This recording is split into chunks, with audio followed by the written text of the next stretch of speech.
नमस्कार दोस्तों, स्वागत है आप सबका आपके अपने यूट्यूब चैनल एग्ज़ाम टैबलेट में। दोस्तों, झारखंड में पैरामेडिकल का जो एंट्रेंस एग्ज़ाम होने वाला है इस साल 2023 में, तो यहाँ पे हम लोग प्रीवियस ईयर के क्वेश्चन पेपर को देखेंगे, जो कि 2022 में आपके पूछे जा चुके हैं क्वेश्चंस। और यहाँ पे देखिए आपको जो टाइम दिया जाएगा, इसमें 2 घंटे 30 मिनट का आपको टाइम दिया जाएगा। यानी आपको यहाँ पे 2.5 घंटे का टाइम मिलेगा और टोटल जो आपको क्वेश्चंस रहेंगे पैरामेडिकल के एंट्रेंस एग्ज़ाम में, ये टोटल 150 क्वेश्चंस रहेंगे। और देखिए ये जो यहाँ पे मेरे पास जो क्वेश्चन का सेट है, ये आपका फिजिक्स, केमिस्ट्री और बायोलॉजी का है, मतलब पीसीबी ग्रुप का है। और एक ग्रुप होता है पीसीएम ग्रुप का। तो यहाँ पे मेरे पास फिजिक्स, केमिस्ट्री और बायोलॉजी ग्रुप यानी पीसीबी ग्रुप का है।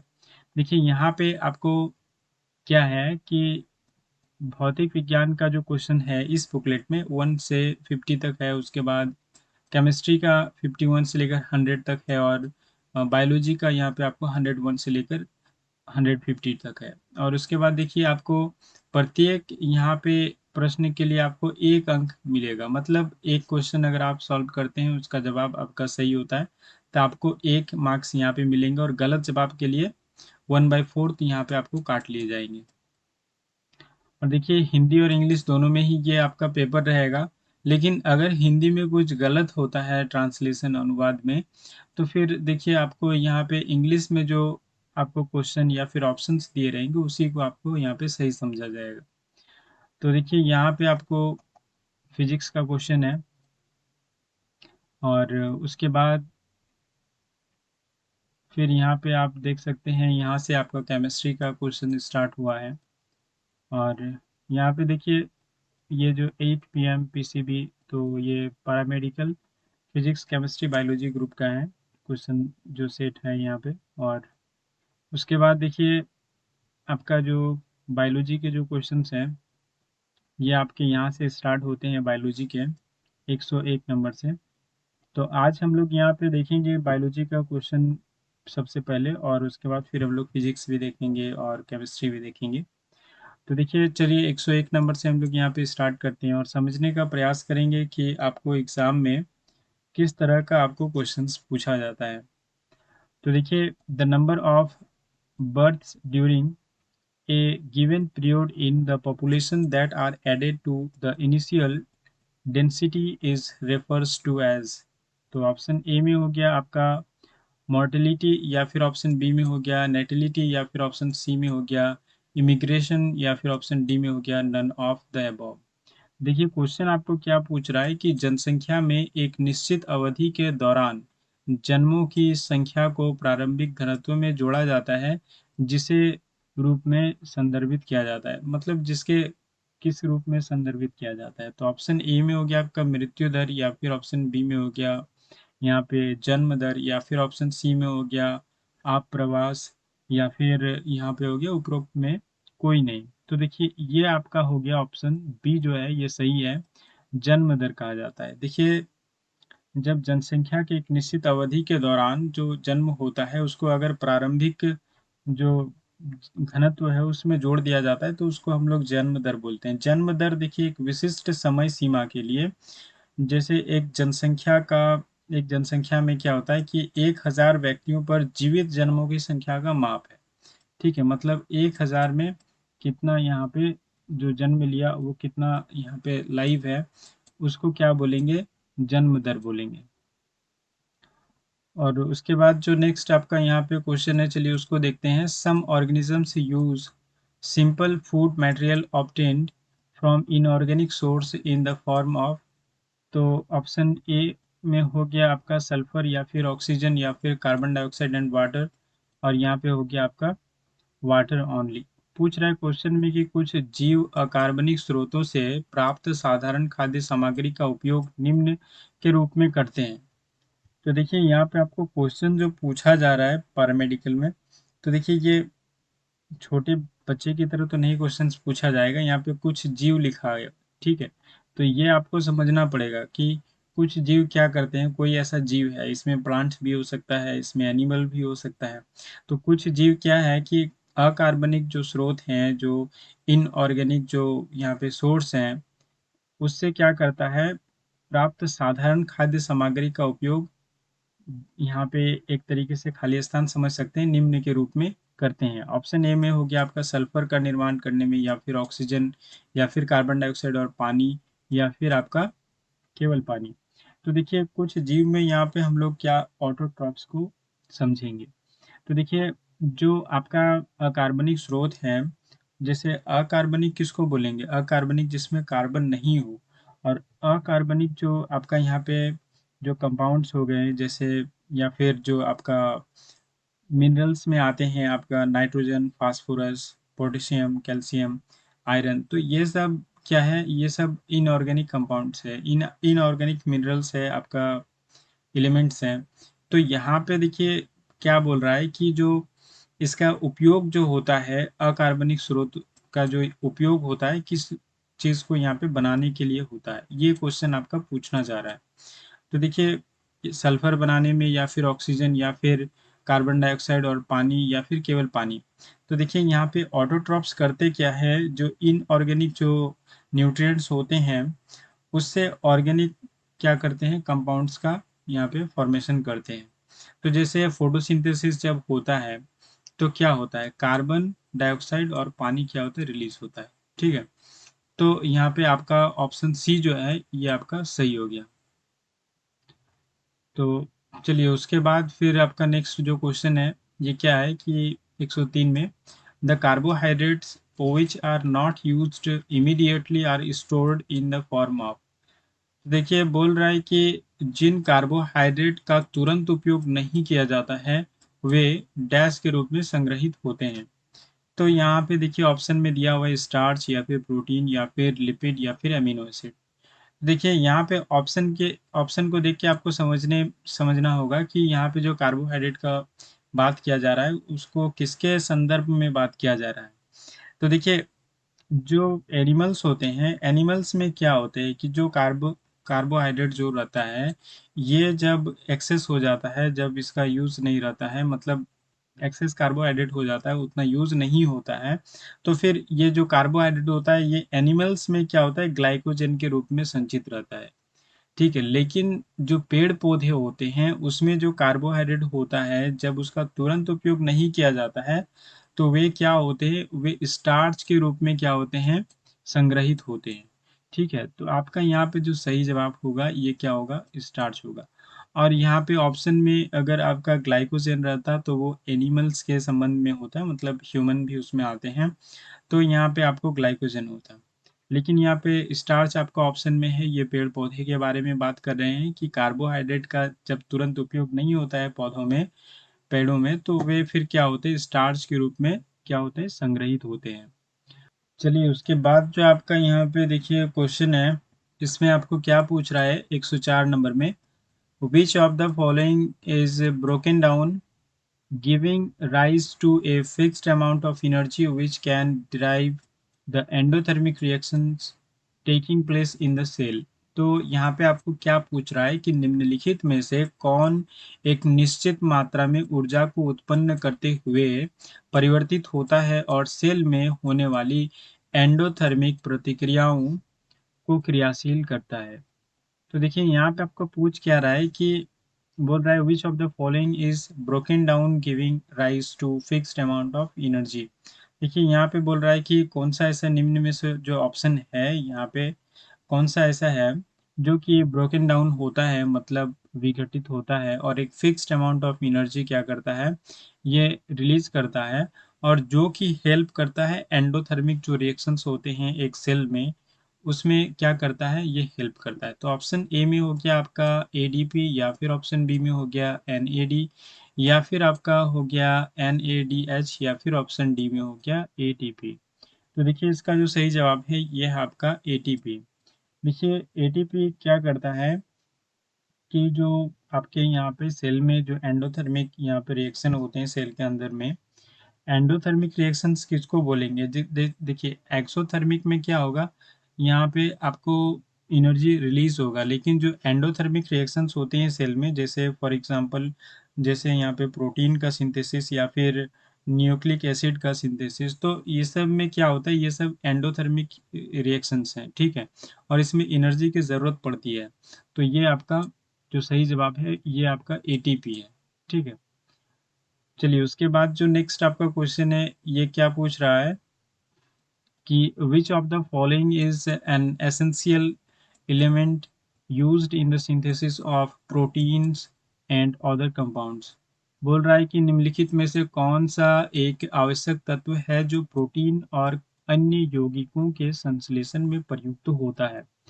ऑप्शन ए में हो गया कार्बन, या फिर ऑप्शन बी में हो गया नाइट्रोजन, या फिर ऑप्शन सी में हो गया पोटेशियम, या फिर ऑप्शन डी में हो गया सल्फर। तो देखिए इसका जो सही जवाब है ये है आपका नाइट्रोजन। तो देखिए नाइट्रोजन को हम लोग एक तरीके से बिल्डिंग ब्लॉक्स भी बोल सकते हैं प्रोटीन का। तो चलिए उसके बाद जो नेक्स्ट आपका क्वेश्चन है ये आपका क्या पूछ रहा है कि the enlarged end of penis called the glans penis is covered by a loose fold of skin called। तो बोल रहा है कि यहाँ पे जो पेनिस होता है उसका जो आगे का जो सिरा होता है इसमें क्या होता है कि एक लूज फोल्ड होता है स्किन का, तो उसको क्या बोला जाता है।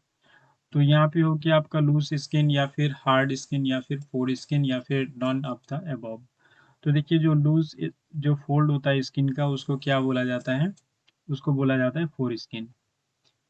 चलिए उसके बाद जो नेक्स्ट आपका क्वेश्चन है यहाँ पे क्या पूछ रहा है कि uterus is single and it is also called as. तो देखिए क्या बोल रहा है कि गर्भाशय एकल होता है और इसे यह भी कहा जाता है। तो ऑप्शन ए में हो गया आपका सर्विक्स, या फिर आपका हो गया ऊम्ब, या फिर हो गया यूरेटर, या फिर ऑप्शन डी में हो गया वेजाइना। तो देखिए इसमें जो आपका सही जवाब है कि जो यूट्रस होता है इसको हम लोग कॉमनली क्या बोलते हैं, इसको हम लोग ऊम्ब भी बोलते हैं, गर्भ भी बोलते हैं, ठीक है। चलिए उसके बाद जो आपका नेक्स्ट है इसमें क्या आपको पूछ रहा है कि acrosome filled with which content that helps fertilization of the womb। तो देखिए बोल रहा है कि एक्रोसोम जो होते हैं, एक्रोसोम जो ये आपका जो स्पर्म होता है इसके हेड को बोला जाता है, हेड का कुछ पार्ट है, आगे वाला जो पार्ट है उसको एक्रोसोम कहा जाता है। बोल रहा है कि उसमें क्या ऐसा सामग्री होता है जो कि ओवम के मतलब फर्टिलाइजेशन में हेल्प करता है, ठीक है। तो ऑप्शन ए में हो गया आपका लाइसोसोम, या फिर ऑप्शन बी में हो गया माइटोकॉन्ड्रिया, या फिर ऑप्शन सी में हो गया राइबोसोम, या फिर ऑप्शन डी में हो गया एंजाइम। तो देखिए यहाँ पे आपका जो सही जवाब है ये है एंजाइम। देखिए आपका एक्रोसोम में क्या होता है, एक्रोसोम में आपका एक्रोसिन फील्ड होता है, ये एक एंजाइम है एक्रोसिन, और वो क्या करता है, एक्रोसिन जो आपका ओवम का जो प्रोटेक्टिव बैरियर होता है उसको ब्रेक डाउन में हेल्प करता है, ठीक है। तो यहाँ पे जो सही जवाब होगा कि एक्रोसोम किस सामग्री से भरा होता है, तो ये आपका हो गया एंजाइम, ठीक है, जो कि क्या करता है, डिम्ब के निषेचन में मदद करता है। चलिए उसके बाद जो नेक्स्ट आपका क्वेश्चन है इसमें क्या पूछ रहा है कि विच कॉन्स्टिट्यूट द सीमेन। इसमें पूछ रहा है आपका वीर्य का निर्माण कौन करता है। ऑप्शन ए में हो गया आपका स्पर्म एंड यूरिन, या फिर ऑप्शन बी में हो गया seminal plasma along with sperms, या फिर ऑप्शन सी में हो गया seminal plasma along with ovum, या फिर ऑप्शन डी में हो गया ओवम एंड स्पर्म। तो देखिए आपका यहाँ पे जो सही जवाब है ये क्या है आपका ऑप्शन बी में जो है शुक्राणुओं के साथ सेमाइनल प्लाज्मा। तो seminal plasma along with sperms ये आपका सीमेन बनाता है, ठीक है। चलिए उसके बाद जो नेक्स्ट आपका क्वेश्चन है इसमें क्या पूछ रहा है कि the first menstruation begins at puberty is called as. तो बोल रहा है कि जब आपका यौवन शुरू होता है तो इसमें जो पहली माहवारी होता है इसको क्या कहा जाता है। ऑप्शन ए में हो गया मीनो स्टार्ट, या फिर ऑप्शन बी में हो गया मिनोपाउज, या फिर आपका ऑप्शन सी में हो गया मिनार्क, या फिर ऑप्शन डी में हो गया आपका नन ऑफ द अबव। तो देखिए जब आपका यहाँ पे फर्स्ट स्टार्ट होता है मेंस्ट्रुएशन आपका स्टार्ट होता है तो यहाँ पे आपका फिर इसको क्या बोला जाता है, इसको मीनार्क कहा जाता है, और जब बंद हो जाता है तो फिर इसको क्या बोला जाता है, मीनापॉज बोला जाता है, ठीक है। और यहाँ पे जो आपका सही जवाब है ये क्या है, ये आपका हो गया मीनार्क। चलिए उसके बाद जो नेक्स्ट आपका क्वेश्चन है इसमें क्या पूछ रहा है कि some organisms break down the food material outside the body and absorb it, which of the following is example for it. बोल रहा है कि कुछ जीव जो होते हैं कि शरीर के बाहर क्या करते हैं, खाद्य सामग्री को तोड़कर उसे अवशोषित कर लेते हैं। तो निम्नलिखित में से कौन इसका उदाहरण है? ऑप्शन ए में हो गया आपका चूहा, या फिर मशरूम, या फिर वायरस, या फिर बैक्टीरिया। तो देखिए इसका जो सही जवाब है ये है आपका मशरूम। मशरूम क्या है? मशरूम एक सेप्रोफाइटिक है, ये आप भी जानते हैं। और ये क्या करता है मशरूम, ये एंजाइम को सिक्रीट करता है। और एंजाइम क्या करता है, जो कॉम्प्लेक्स जो आपका ऑर्गेनिक जो मॉलिक्यूल्स होते हैं उसको सिंपलर मॉलिक्यूल्स में क्या करते हैं, सिंपलर कंपाउंड्स में क्या करते हैं, कन्वर्ट कर देते हैं। और ये मशरूम फिर उसको सिंपल जो कंपाउंड्स होता है ऑर्गेनिक, इसको क्या करता है, ये एब्जॉर्ब कर लेता है। ठीक है, उसके बाद जो नेक्स्ट आपका क्वेश्चन है, चलिए उसको देखते हैं कि which of the following is example for unicellular organism the cell has a definite shape and food is taken in at a specific spot. तो बोल रहा है कि देखिए निम्न में से कौन ऐसा यहाँ पे जो एक कोशिक है, ठीक है, एक कोशिक है और जिसका एक निश्चित आकार होता है और उसमें भोजन एक विशिष्ट स्थान से लिया जाता है। जैसे मतलब जैसे हम लोग मुंह से ही खाते हैं, तो उसी तरीके से यहाँ पे ऑप्शन में क्या है कि जो जिसका एक विशिष्ट स्थान होता है, निश्चित आकार होता है, और जो एक यूनिसेल्यूलर है, मतलब एक कोशिक है। ठीक है, ऑप्शन ए में हो गया आपका वायरस, या फिर ऑप्शन बी में हो गया बैक्टीरिया, या फिर ऑप्शन सी में हो गया पैरामीशियम, या फिर ऑप्शन डी में हो गया आपका स्पाइडर। तो देखिए स्पाइडर होता है, लेकिन यहाँ पे क्या दे दिया है, आपका दिया एक कोशिक, तो स्पाइडर तो एक कोशिक है नहीं। तो यहाँ पे आपका जो सही जवाब होगा ये हो गया आपका पैरामीशियम। पैरामीशियम देखिए यूनिसेल्यूलर है, और इसमें जो सीलिया होते हैं ये क्या करते हैं, ये वाटर में एक करंट उत्पन्न करते हैं, मतलब एक धारा बनाते हैं जो कि फूड पार्टिकल्स को उसके जो ओरल ग्रुप होते हैं उधर क्या करते हैं, मूव करते हैं, और फिर ये आपका वो आपका मुंह से फिर खा जाता है। ठीक है, तो ये आपका यूनिसेल्युलर में और जो डिफिनिट शेप है और उसको जो खाना भी खाता है, इसका एक स्पेसिफिक स्पॉट भी है। तो ये कौन है, ये आपका पैरामीशियम है। चलिए उसके बाद जो आपका नेक्स्ट क्वेश्चन है उसको हम लोग देखते हैं कि through which of the following part food is taken from the mouth to the stomach. बोल रहा है कि निम्नलिखित में से किस भाग के द्वारा भोजन मुंह से पेट तक पहुंचता है। तो देखिए ऑप्शन ए में हो गया आपका स्मॉल इंटेस्टाइन, या फिर पैनक्रियास, या फिर लीवर, या फिर ओइसोफेगस। तो छोटी आँत तो बहुत नीचे होता है। उसके बाद अग्न्याशय, ये तो आपका एक ग्लैंड है। लीवर भी ग्लैंड है। उसके बाद देखिए आपका ओइसोफेगस। तो देखिए आपका सही जवाब जो है यहाँ पे ओइसोफेगस है। और ओइसोफेगस को हम लोग कॉमनली क्या बोलते हैं, फूड पाइप भी बोलते हैं, जो कि क्या करता है, हमारे मुंह से लेकर स्टोमक को जोड़ता है। ठीक है, हालांकि जो हम लोगों का एलिमेंट्री कैनाल होता है ये कहाँ से कहाँ तक होता है, ये आपका माउथ से लेकर एनस तक होता है। तो यहाँ पे आपको जो सही जवाब है ये आपका क्या हो गया, ओइसोफेगस।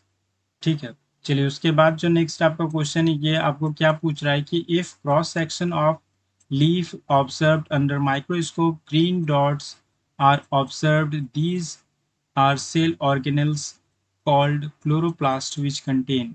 बोल रहा है कि देखिए बात को यहाँ पे घुमा फिरा के क्वेश्चन में आपको पूछा जा रहा है, सीधा पूछ देता है कि क्लोरोप्लास्ट में क्या होता है। लेकिन ये देखिए ये आपका 12th लेवल का एग्जाम है, इसलिए ये काफी घुमा फिरा के पूछते हैं। बोल रहा है कि यदि एक सूक्ष्मदर्शी से देखे गए पत्ते के अनुप्रस्थ काट देखिए हरे डॉट्स देखे जाते हैं, तो इसको तो ये क्लोरोप्लास्ट नामक कोशिका अंग होते हैं जिसमें जिनमें पाए जाते हैं। तो सीधा सीधी क्या जानते हैं हम लोग कि क्लोरोप्लास्ट में क्या पाया जाता है, इसमें क्लोरोफिल पाया जाता है ना। तो ये आपका ऑप्शन डी आपका सही जवाब होगा।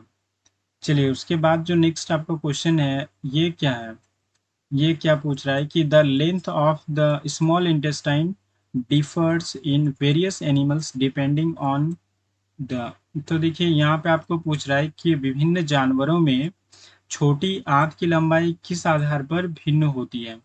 ऑप्शन ए में हो कि आपका फूड दे ईट, जो वो भोजन खाते हैं उसमें डिफर करता है, या फिर बॉडी वेट, जिसका बॉडी वेट ज़्यादा रहता है उसमें जो छोटी आंत होती है ज़्यादा लंबी होती है, कम बॉडी वेट रहता है तो कम लंबी होती है, इस तरीके से, या फिर उसके हाइट पे डिपेंड करता है, या फिर कलर पे डिपेंड करता है। तो देखिए इसका जो ये तीनों जो है ये आपका गलत है।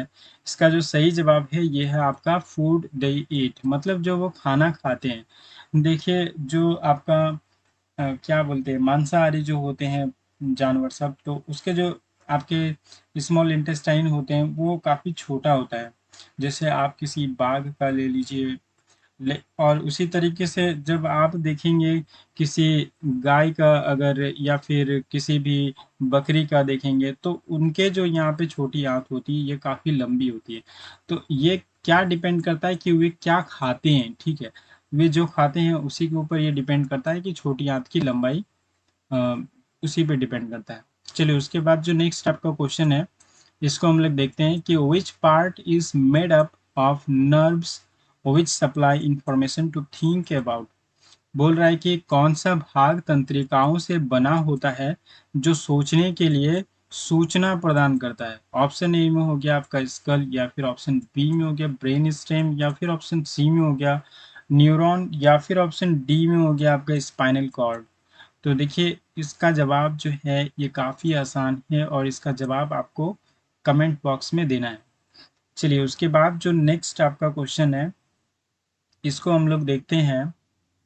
इसमें क्या पूछ रहा है कि which regulates carbohydrate protein and fat metabolism in the body so as to provide the best balance for growth. बोल रहा है कि निम्न निम्न में से कौन शरीर में कार्बोहाइड्रेट प्रोटीन और वसा के चयापचय को नियंत्रित करता है ताकि विकास के लिए सर्वोत्तम संतुलन प्रदान किया जा सके। ऑप्शन ए में हो गया आपका एड्रेनालिन, या फिर ऑप्शन बी में हो गया थायरोक्सिन, या फिर ऑप्शन सी में हो गया लैक्टेज, या फिर ऑप्शन डी में हो गया ट्रिप्सिन। तो देखिए इसका जो सही जवाब है ये है आपका थायरोक्सिन। थायरोक्सिन जो है ये क्या करता है, आपका जो कार्बोहाइड्रेट प्रोटीन और वसा का जो मेटाबॉलिज्म होता है इसको क्या करता है, बैलेंस करता है। और थायरोक्सिन कहाँ से निकलता है, तो ये थायराइड ग्लैंड से निकलता है। उसके बाद देखिए आपका जो नेक्स्ट यहाँ पे क्वेश्चन है, ये आपको यहाँ पे क्या पूछ रहा है। यहाँ पे देखिए आपको नेक्स्ट क्वेश्चन में पूछ रहा है which one in the cell nucleus is the information source for making proteins. पूछ रहा है कि कोशिका केंद्रक में कौन सा ऐसा प्रोटीन बनाने का सूचना स्रोत है। मतलब देखिए हमारे जो केंद्रक होते हैं सेल के अंदर में, तो यहाँ पे कौन सा ऐसा, यहाँ पे जो ऑप्शन में है ये है कि जिसके अंदर में क्या होता है कि सूचना होता है, इंफॉर्मेशन होता है कि प्रोटीन कैसे बनेगा। ठीक, उसका यहाँ पे सूचना, इंस्ट्रक्शन, ये सब इम्पोर्टेंट रहता है। तो ऑप्शन ए में हो गया आपका एडीपी, या फिर ऑप्शन बी में हो गया एटीपी, या फिर ऑप्शन सी में हो गया एनएडी, या फिर ऑप्शन डी में हो गया डीएनए। तो देखिए इसका जो सही जवाब है ये है आपका डीएनए। तो डीएनए में देखिए डीएनए किससे बना होता है, जो ये डाइऑक्सी राइबोन्यूक्लिक एसिड जो होते हैं ये किससे बने होते हैं, ये न्यूक्लियोटाइड से बने होते हैं। तो देखिए इसमें न्यूक्लियोटाइड्स का एक स्पेसिफिक क्या होता है, सीक्वेंस होता है, खास तरीके का ऑर्डर होता है, जिसमें कि आपका क्या होता है एडेनिन, थाइमिन, साइटोसिन, ग्वानिन, ये सब होते हैं। और देखिए जब ये एक स्पेसिफिक ऑर्डर में अरेंज होते हैं तो फिर ये क्या बनाते हैं, ये जीन बनाते हैं। और देखिए ये जीन जो होते हैं इसमें क्या होता है, इंस्ट्रक्शन होता है किसी भी खास तरह का प्रोटीन को बनाने का। और देखिए प्रोटीन जो बनता है ये किस तरीके से बनता है, देखिए आपका जो डीएनए का आपका यहाँ पे सीक्वेंस है, ठीक है, उसको क्या करता है, हमारे जो न्यूक्लियस होते हैं, हमारे सेल के अंदर में जो न्यूक्लियस होते हैं, यहाँ पे आपका क्या होता है, इस न्यूक्लियस में डीएनए होता है, और इस न्यूक्लियस में एक एंजाइम भी होता है जिसको हम लोग आरएनए पॉलीमरेज बोलते हैं। और ये जो आरएनए पॉलीमरेज होता है ये क्या करता है, डीएनए सीक्वेंस को रीड करता है और उसको ट्रांसक्रिप्शन के मदद से क्या बनाता है, mRNA बनाता है, यानी मैसेंजर आरएनए बनाता है। और ये मैसेंजर आरएनए फिर यहाँ से जो न्यूक्लियस है यहाँ से निकल के फिर कहाँ जाता है, ये जाता है राइबोसोम के पास। और वहाँ पे फिर क्या होता है, ये राइबोसोम क्या करता है, ट्रांसलेशन की मदद से फिर क्या करता है, प्रोटीन का सिंथेसिस करता है। तो यहाँ पे देखिए हम लोग डायरेक्टली क्या बोल सकते हैं कि हमारे जो केंद्रक होते हैं हमारे सेल के अंदर में, या फिर किसी भी सेल के अंदर में जो केंद्रक होते हैं उसके अंदर में जो डीएनए होते हैं, डीएनए होता है, ये क्या करता है, इसमें क्या होता है, प्रोटीन बनाने का सूचना होता है। ठीक है, चलिए उसके बाद जो नेक्स्ट आपका क्वेश्चन है ये क्या पूछ रहा है कि विच is present in the center of a flower and is the female reproductive part। तो देखिए बोल रहा है कौन सा फूल के केंद्र में मौजूद होता है और मादा प्रजनन अंग है। ऑप्शन ए में हो गया आपका पेटल, या फिर ऑप्शन बी में हो गया पिस्टिल, या फिर ऑप्शन सी में हो गया सेपल, या फिर ऑप्शन डी में हो गया स्टेमन। देखिए पेटल जो होता है इसको पंखुड़ी बोलते हैं, ये सेपल हो गया आपका बाह्य दल इसको बोलते हैं, स्टेमन तो आपका पुंकेसर हो गया, ये मेल पार्ट है। तो यहाँ पे आपका जो सही जवाब है ये क्या है, ये हो गया आपका पिस्टिल। चलिए उसके बाद जो नेक्स्ट आपका क्वेश्चन है इसको हम लोग देखते हैं, इसमें क्या पूछ रहा है कि the green plants in the terrestrial ecosystem capture how much energy of sunlight that falls on their leaves and convert it into food energy. बोल रहा है कि जो हमारे स्थलीय पारिस्थितिक तंत्र जो हैं इसमें जो हरे पौधे हैं सूर्य का प्रकाश की कितनी ऊर्जा को ग्रहण करते हैं जो उनकी पत्तियों पर पड़ती है और उसे खाद्य ऊर्जा में बदल देती है। तो इसका जो सही जवाब है ये है आपका ऑप्शन डी में जो है ये 1%। देखिए उसके बाद भी नेक्स्ट जो क्वेश्चन है इसको हम लोग नेक्स्ट वीडियो में देखेंगे, और उसके बाद फिर हम लोग फिजिक्स के क्वेश्चन देखेंगे, उसके बाद फिर केमिस्ट्री के भी हम लोग क्वेश्चन देखेंगे। तो सारे जो यहाँ पे जो पेपर है इसको हम लोग सॉल्व सब करेंगे। तो चलिए दोस्तों, वीडियो को अंत तक देखने के लिए बहुत बहुत धन्यवाद। और वीडियो को लाइक करें, शेयर करें, और अगर आप हमारे इस चैनल में नए भी बने तो हमारे इस चैनल को ज़रूर सब्सक्राइब कर लीजिए और बेल आइकन को भी प्रेस कर लीजिए ताकि मैं जब भी वीडियो अपलोड करूं तो सबसे पहले इसका नोटिफिकेशन आपको मिल पाए।